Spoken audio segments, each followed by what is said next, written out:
BFG yesterday, well, in the last part anyway, that may have been yesterday for you. For me, it was. The BFG and Sophie went to Dream Country where the BFG caught some dreams and he used his dream catching net and he can hear the dreams, is how he catches them.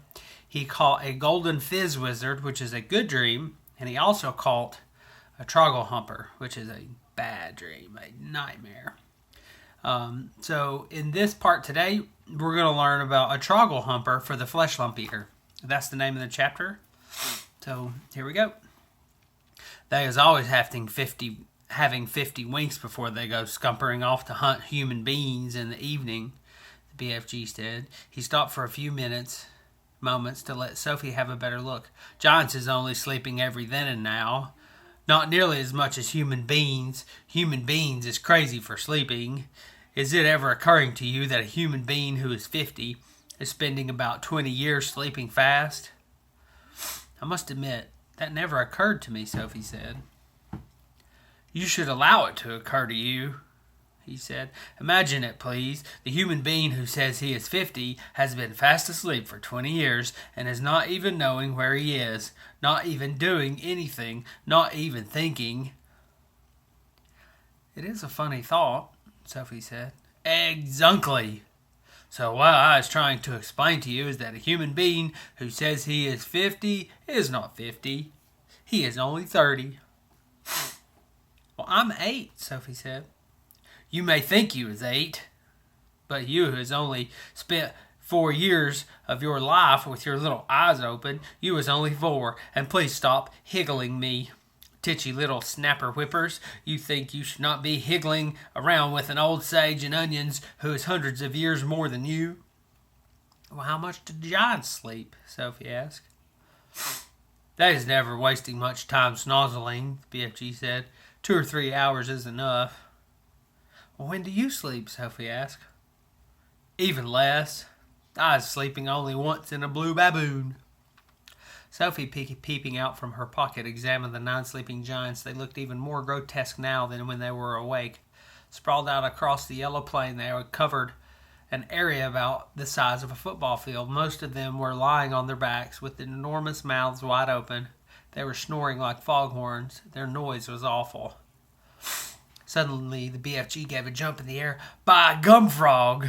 I was just having the most wopsy-whiffling idea. What? Sophie said. Wait. Hold your horse feathers. Keep your skirt on. Just you wait and see what I was going to bring about. He galloped off fast to his cave, and with Sophie hanging on tight on the rim of his pocket, he rolled back the stone. He entered the cave. He was very excited. He was moving quickly. You stay where you is in my pocket, Huggy Bee. We is doing this lovely bit of buck swashing both together. He laid aside the dream-catching net, but hung on to the suitcase. He ran across the other side of the cave and grabbed the long trumpet thingy. The one he had been carrying when Sophie had first seen him in the village, with the suitcase in one hand and the trumpet in the other. He dashed out of the cave. What is he up to? Wondered Sophie. Peep your head up good. Then you will get a fine winkle of what is going on. When BFG came near to the sleeping giants, he slowed his pace. He began moving softly. He crept on his toes towards the ugly brutes.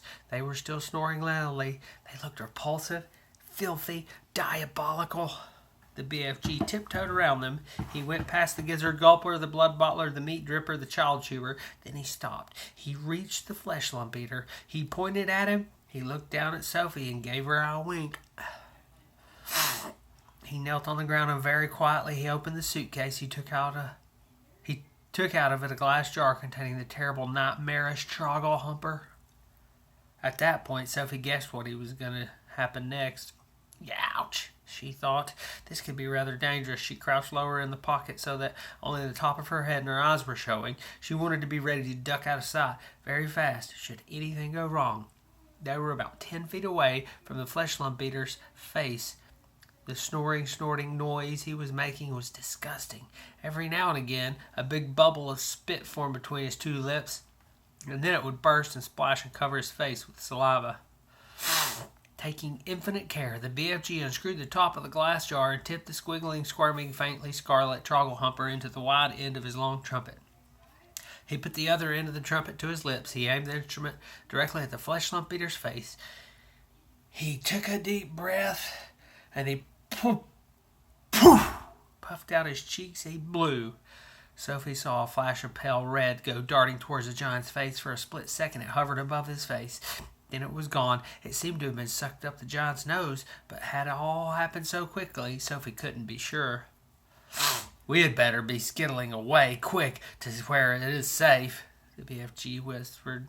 He trotted off for about 100 yards, then he stopped. He crouched low on the earth. "Now, we is waiting for the gun and flames to begin." They didn't have to wait long. Here's a picture of the BFG blowing the dream into the flesh lump eater's face. The air was suddenly pierced by the most fearful roar Sophie had ever heard, and she saw the flesh lump eater's body, all 54 feet of it, rise up off the ground and fall back again with a thump.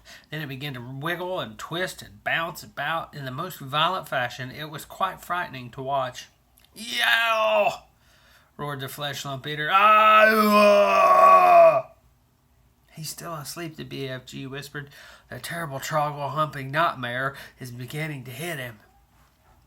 What serves him right?" Sophie said she could feel no sympathy for this great brute who ate children as though they were sugar lumps. "Save us!" screamed the flesh lump eater, thrashing about madly. "He is after me! He is getting me!" The thrashing of limbs and waving of arms became more violent by the second. It was an awesome thing to watch, such a massive creature having such mighty convulsions. "It's Jack!" bellowed the flesh lump eater. "It's the gruesome, grunchous Jack! Jack is after me! Jack is white crackling me! Jack is spike sticking me! Jack is splash splunking me! It is the terrible fright swiping Jack!" Flesh lump eater was writhing about over the ground like some colossal tortured snake. "Oh, spare me, Jack!" he yelled. "Don't hurt me, Jack!" "Who is this Jack he keeps going on about?" Sophie whispered. "Jack is the only human being all giants is frightened of. They is all absolutely terrified of Jack. They is all hearing that Jack is a famous giant killer." "Save me!" screamed the flesh lump eater. "Have mercy on this poor little giant, a beanstalk. He is coming at me with his terrible spike-sticking beanstalk. Take it away. I is begging you, Jack. I is praying you not to touch me with your terrible spike-sticking beanstalk." Us giants is not knowing very much about this dreaded human being called Jack. We is knowing only that he is a famous giant killer and that he is owning something called a beanstalk. We is knowing also that the beanstalk is a fearsome thing and Jack is using it to kill the giants. Sophie couldn't stop smiling. "What is you giggling at?" the BFG asked her, slightly nettled. "I'll tell you later," she said. Here we have a picture of BFG and Sophie watching the goings-on. I think it's going to get interesting. The awful nightmare had now gripped the great brute to such an extent that he was tying his body into knots. "Don't do it, Jack! I was not eating you, Jack. I was never eating human beings. I swear I has never gobbled a single human being in all my wholesome life." "Liar!" said the BFG. Just then, one of the flesh lump eater's flailing fists caught the still fast asleep meat-dripping giant smack in the mouth. At the same time, one of his furiously thrashing legs kicked the snoring, gizzard-gulping giant right in the guts. Both the injured giants woke up and leaped to their feet. "He is swiping me right in the mouth," yelled the meat dripper. "He is bung swoggling me smack in the guts," shouted the gizzard gulper. The two of them rushed at the flesh lump eater and began pounding him with their fists and feet. The wretched flesh lump eater woke up with a bang. He awoke straight from one nightmare into another. He roared into battle, and And in the bellowing, thumping, rough and tumble that followed, one sleeping giant after another either got stopped, stepped upon, or kicked. Soon all 9 of them were on their feet, having the most almighty free-for-all. They punched and kicked and scratched and bit and butted each other as hard as they could. Blood flowed, noses went crunch, teeth fell out like hailstones. The giants roared and screamed and cursed, and for many, many minutes the noise of the battle rolled across the yellow plain. The BFG smiled. He smiled a big smile of absolute pleasure. I was loving it when they was all having a good, tough and rumble, he said. They'll kill each other, Sophie told him. Never. Those beasts is always bishing and walloping at one another. Soon it will be getting dusky, and they will be galloping off to fill their tummies. They're coarse and foul and filthy, Sophie said. I hate them. As the BFG headed back to the cave, he said quietly, We certainly was putting that nightmare to good use, though, wasn't we? Excellent use, Sophie said. Well done. Now,